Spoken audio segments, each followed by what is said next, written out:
Buenas tardes. Aquí estamos una vez más para hablarles un poquito de esa medicina que más o menos conocen, de la medicina occidental. Y hoy, como ya les dijimos en el último programa, empezamos con un episodio nuevo, con un grupo nuevo. Empezamos con asignatura nueva y bueno, pues en este caso empezamos con la asignatura más precisa, más matemática de toda la medicina, que es esta.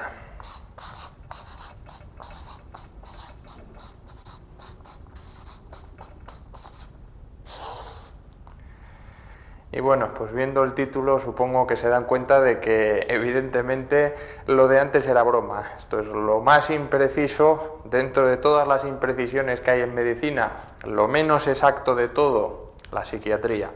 ¿Por qué? Porque bueno, pues en psiquiatría es difícil, incluso las propias definiciones son absolutamente complicadas. Saber si a una persona se la puede calificar de enferma mental o no suele ser bastante difícil. Hay algunos casos en los que están absolutamente tocados que cualquier persona puede hacer el diagnóstico, no obstante la mayoría se equivocaría, pero bueno, ya veremos que es muy difícil incluso hacer la propia definición.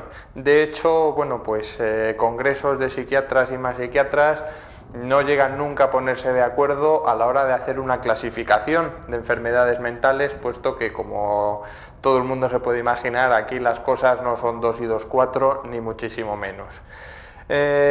Vamos a intentar empezar psiquiatría pues con una definición. ¿Qué es la psiquiatría?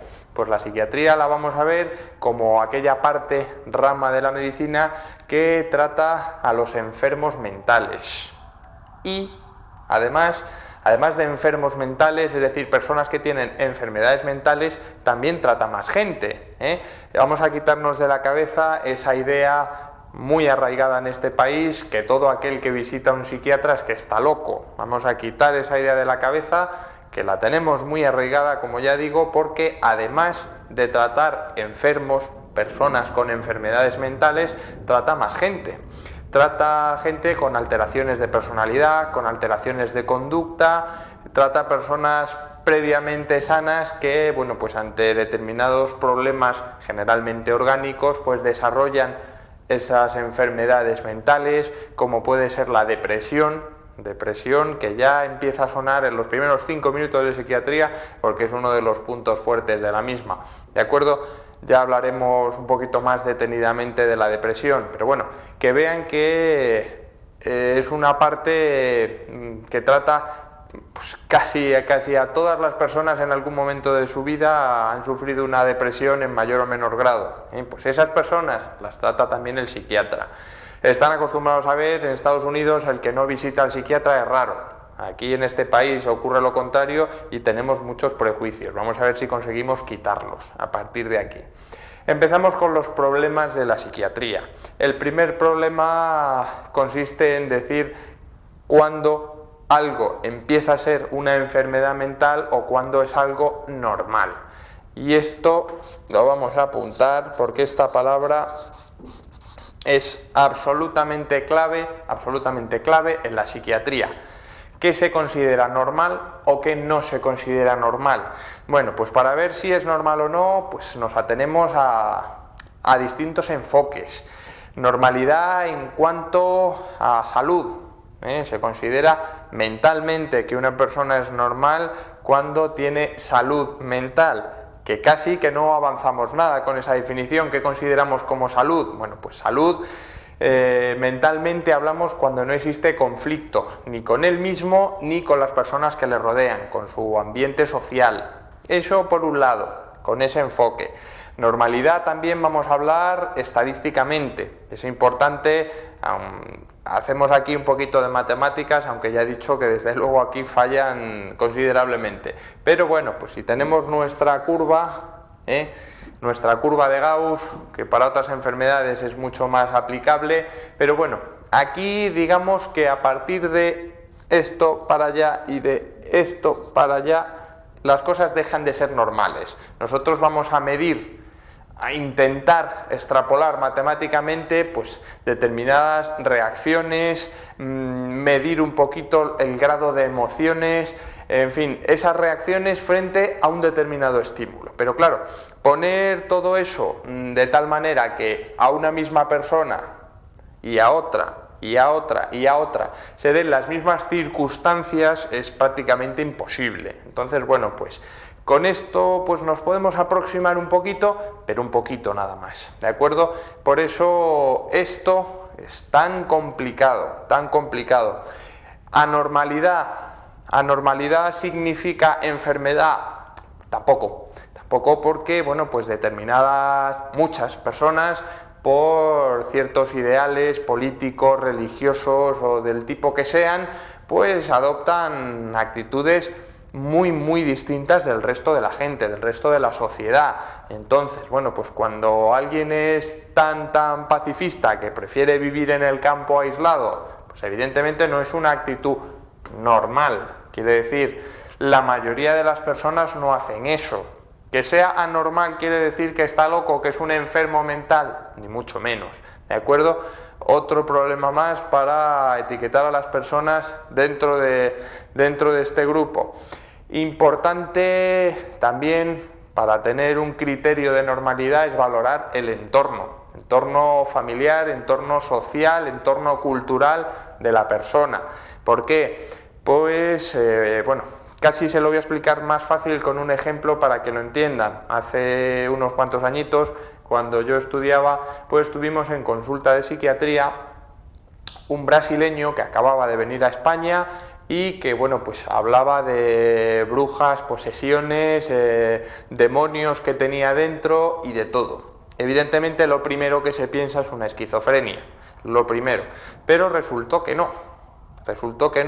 Porque, bueno, pues él estaba acostumbrado desde pequeñito a que en su cultura, Brasil, pues todo tiene un tinte mágico. Y bueno, pues si aquí somos más científicos, allí bastante menos. Entonces su problema no era esquizofrénico, no era un problema de enfermedad mental, era un problema meramente cultural. Más frecuente todavía es que aquello que nosotros etiquetamos directamente en principio como enfermedad mental no es solamente una enfermedad mental, sino que es enfermedad secundaria a un problema orgánico, ¿de acuerdo? No es una persona que esté solamente neurótica, sino que tiene una neurosis momentánea, pero es secundaria a un trastorno físico, a un problema del sistema nervioso central que le causa esa neurosis. Bueno, vamos a dejar de divagar por ahí, vamos a centrarnos un poquito más en las cosas. Lo primero que vamos a ver en cuanto a esta asignatura, la psiquiatría, lo primero que vamos a ver es una cosita que no afecta solo a los enfermos mentales, sino que afecta pues prácticamente a toda la población, a toda, entre los cuales por supuesto yo me incluyo. ¿Qué son los mecanismos de defensa? Vamos a hablar un poquito, vamos a mencionarlos y a explicarlos un poquito, porque los mecanismos de defensa son muy curiosos y, bueno, pues si uno empieza a pensar en las actitudes propias, se dará cuenta de que, por supuesto, sin saberlo, utiliza muchos de esos mecanismos. Para hablar de los mecanismos de defensa, empezamos hablando de la persona que los sacó a la luz.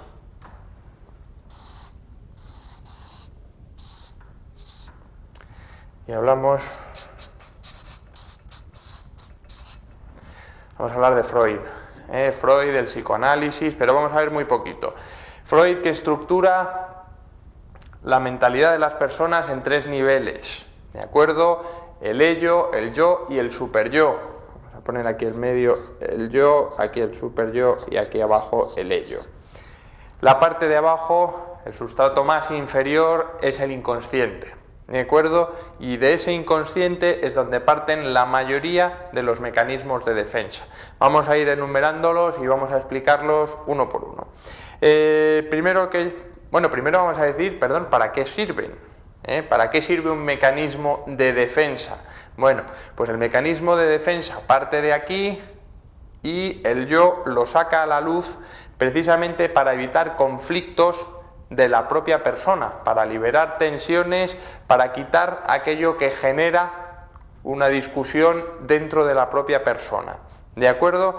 Generalmente, la mayoría de las veces, como decimos, es inconsciente y uno no se da cuenta de ello.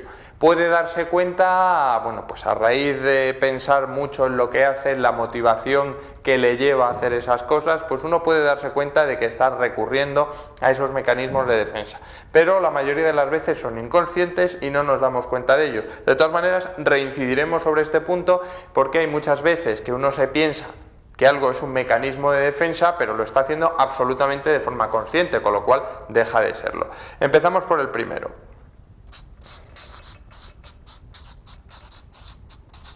La represión. Represión que consiste en negar, en quitar de la conciencia algo que no nos gusta. Algo que no nos gusta quiere decir una situación que puede ser ya vivida, por ejemplo, que nos crea un gran conflicto. Esa situación que crea un gran conflicto, como pueda ser, por ejemplo, pues un abuso sexual o similares, es absolutamente reprimida, se borra de la memoria, se borra de la memoria consciente, es decir, la persona lo olvida totalmente, le pone un parche para que no se vea, pero sigue ahí e inconscientemente puede dar problemas. De hecho, bueno, pues con hipnosis todas estas cosas se pueden sacar a la luz. Ya veremos que hay algún otro mecanismo que también con hipnosis puede ser solucionado, precisamente rompiendo esta barrera, sacándolo del inconsciente. Vamos a ver el segundo.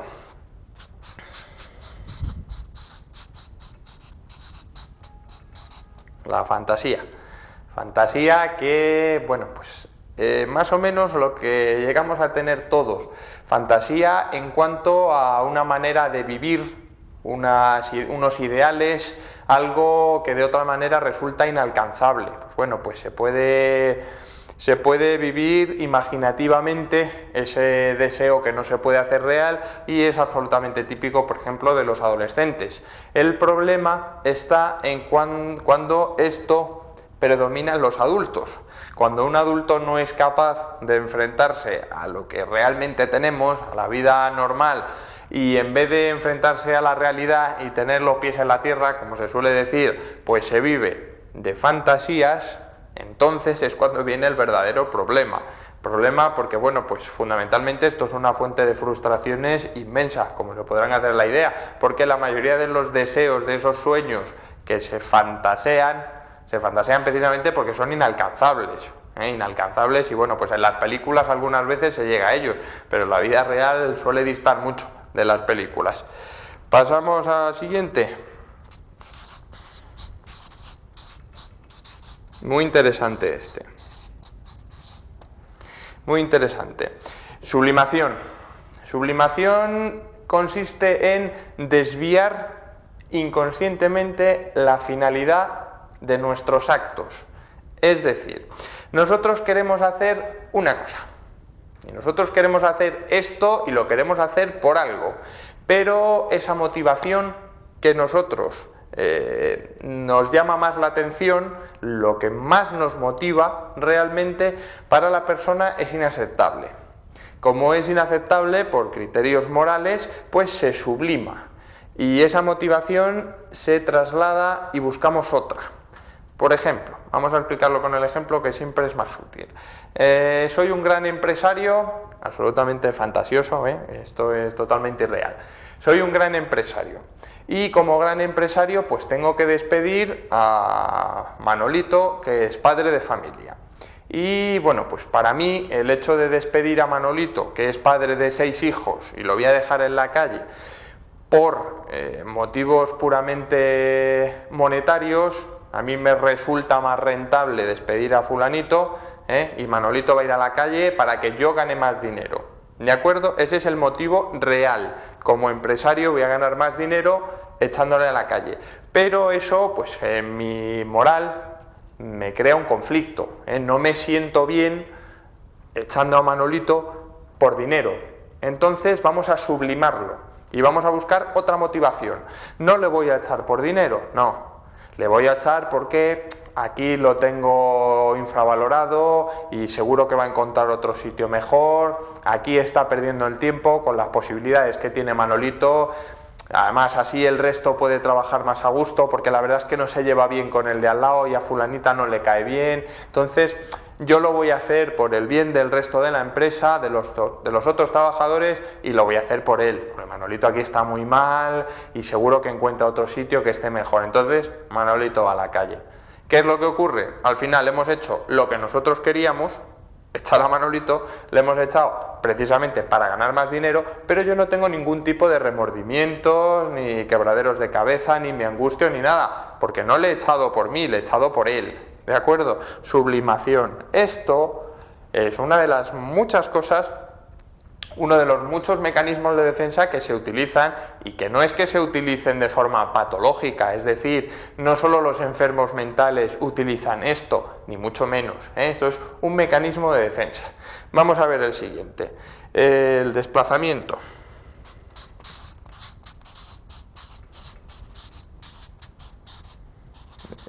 Desplazamiento. Y vamos a ver qué es lo que desplazamos. Pues vamos a desplazar emociones de una cosa, situación o circunstancia a otra. ¿Por qué? Pues por lo mismo que antes. Porque si yo tengo una situación, una emoción, por ejemplo, de miedo o de ira, y tengo ese miedo o ira con algo que no me parece bien, por ejemplo, típico, sobre todo, bueno, pues en las películas americanas se utiliza continuamente. En cuanto aparece el psiquiatra, todos son conflictos con el padre. Realmente, bueno, pues es muy frecuente. El psicoanálisis, uno de los pilares claves y fundamentales es ese. Pues vamos a desplazar. Yo tengo un conflicto con mi padre, tengo odio a mi padre por cualquier situación, pero como eso es algo, como odiar a mi padre es una cosa muy fea, pues vamos a desplazarlo.